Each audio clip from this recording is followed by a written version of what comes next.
Welcome to Organizational Behavior with Siphiwe Moyo. I've always thought academic principles are boring.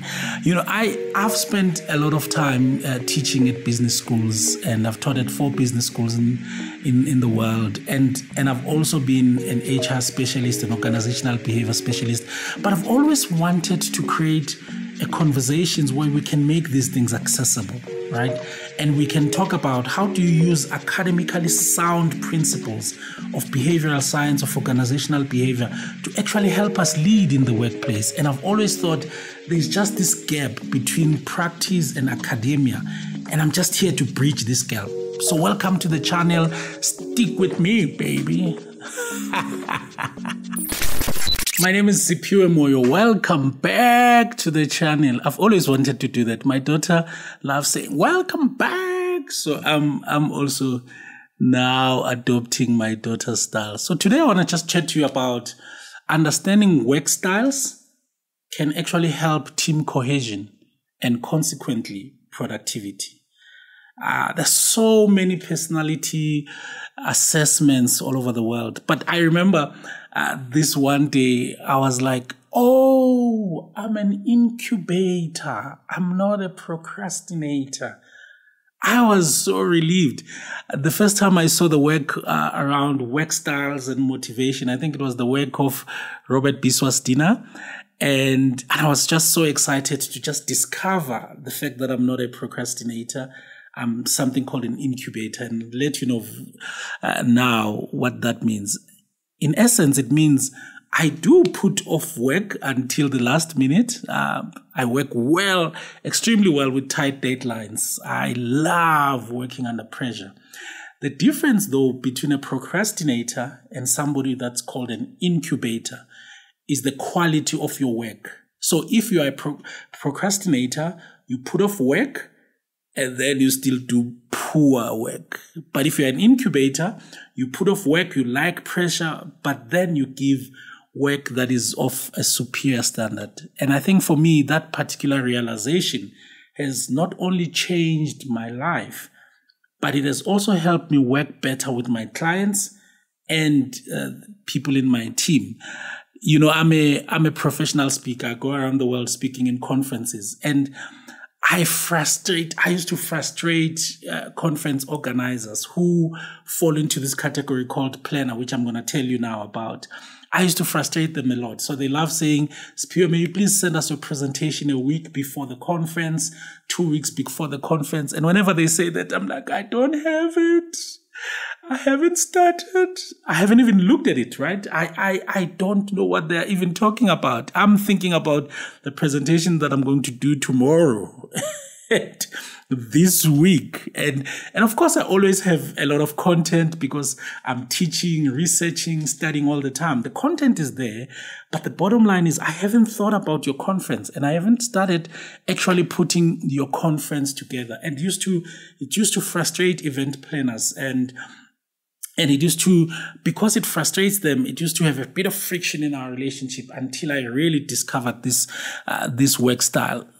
You might be sitting there, okay, Siphiwe, what is this work style scale that you are talking about? And how can it help us in terms of teams? Firstly, for us to understand each other a little bit better, but more importantly, to then work a little bit better. Well, this work style scale, what it does, obviously it's a scale which you can do an assessment of, but it helps us to explain what we call motivational approaches to work. So, and there's 4 different types. So we have what we call procrastinators, and we have incubators, we have planners, and I've already alluded to the fact that most event planners fall into that category, and we have what we call triflers. And so when we understand those 4 categories, it can help us to work better with our teams. Because if you can help your team members to firstly understand your style as a leader and the style of the team members around the table, you can work with them better. So let me explain them just a little bit and expand on them and show you these categories as you are watching this video. So firstly, we have planners. So planners are those who strategize their work, and they feel compelled to even work to get the work done, even on long-term projects. I remember one of my friends, they were like getting married a year down the line, but they're already asking us to fit suits. I'm like, dude, do you know the variations in my weight? But he's a planner. He's a proper planner. And for him, he gets so frustrated if he is not even working on those long-term projects. So that's the first, planners. And then incubators, which I've already spoken about a little bit, they incubate, right? There are those who put off work until the last minute. They need deadlines to motivate them, but they always complete the projects on time and they produce good quality work. The third one is the triflers. These ones are very interesting. And those are the people who start work early. You know, when you say, let's arrive at 8, they are there, they start work early, but then they get bored and distracted, and they just lose interest very, very easily. How do you sustain their interest? Because I think their creative minds are just going, oh my God, what's next? And how you really motivate these particular people is quite interesting. And lastly, we have procrastinators, those people who put off work until the last minute and they race to complete the projects before deadline, but then they submit poor quality work. So you have to think about this. And for me, I want to just suggest 3 things that we need to do as leaders to benefit from this work. What are these 3 things that we need to do to benefit? What are the implications for leaders? Firstly, understand the motivational approaches of every team member. Don't generalize your team.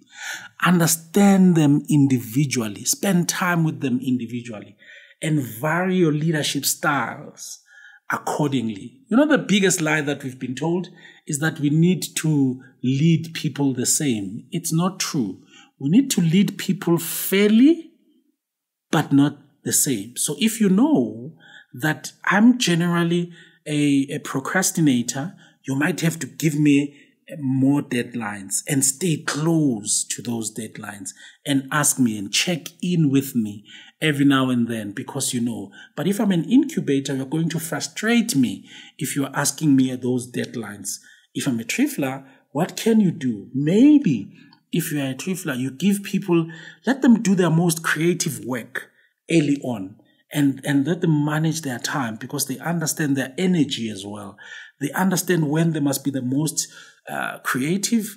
And if you understand those styles, you can vary your leadership style. So that's the first point. The second point that I think we need to do as leaders is to get a team view of these motivational and work style approaches. Like, everybody must kind of do the assessment.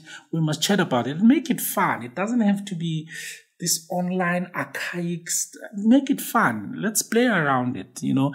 But always be careful not to end up boxing each other to say, oh, you are this, you are this, just to understand the work styles. I think that helps. But if they understand each other's work styles, it helps for them to meet each other halfway. And in my experience in facilitating team engagement sessions for so long, I know that this will reduce the friction between people. Because friction is caused by the same. The example I was giving you, where event planners want presentation 2 weeks before, and they're frustrating me, and I'm frustrating them because I want to bring that presentation on the day. Because I know if I bring it on the day, it will be fresh, it will be quality. How do we then meet each other halfway and help each other? So that's the second point. And I think for me, the third point is hold people accountable for results. So don't let people hide behind these labels that, yeah, boss, you know, I'm a procrastinator. Hey, you can't lead a team like that. There must be negative consequences for non-performance and positive consequences for good performance. Without consequences, you can't lead a team. So I think if you understand this, you must still hold people accountable. And remember, as a leader, holding people accountable actually benefits them over the long run.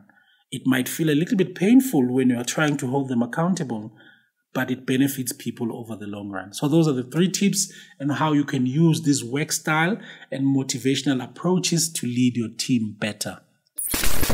So thank you so much for joining me. If you've liked this particular video, please thumbs up, please subscribe to the channel and keep joining me. You know, I'd love to just chat to you. Let me know if this particular content worked on the comments below. Let's interact. Let me know if you think you can apply it in the workplace or in your life. General, I'd love to interact with you. And if you want to contact me, I'm a location agnostic professional speaker. Just go to my website, is siphiwemoyo.com, and the website will be right here on the description. I'm looking forward to engaging you.